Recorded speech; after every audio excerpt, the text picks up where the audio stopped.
Today's photo challenge was to take a child and photograph them in two different elements, one being, well, interpretations I should say, one being innocence and the other being disturbed, and however we, interpreted those two things, but with the same child. And we were given a half-an-hour time, and I think it went well. I had a blast. My little girl was awesome. I couldn't have asked for anything better.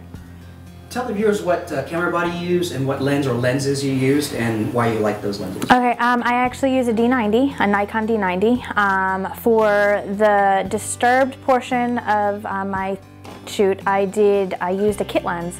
I used an 18-105 millimeter. I had the f-stop set to, I believe, like f4 or so. My ISO was 200. I wanted to allow as much natural lighting as possible because I used a darker room with a single light source, which was all natural lit. I didn't use any flash in anything that I did.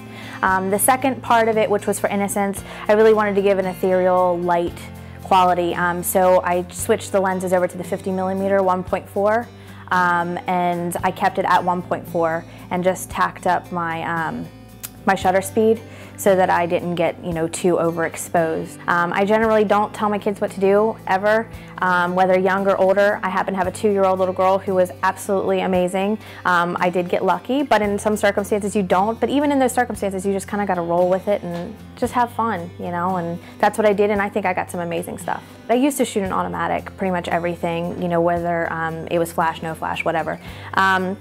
But in the past 6 months, I transitioned to manual because it just allows you so much more flexibility.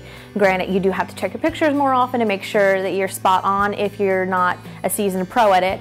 But a minor second adjustment can really help make or break a picture. But I like the flexibility of manual.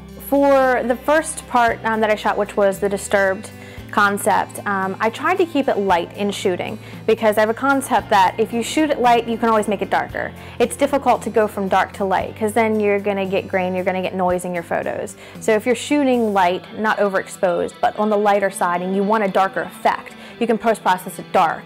But doing it the other way around is a little more complicated and can be hit or miss.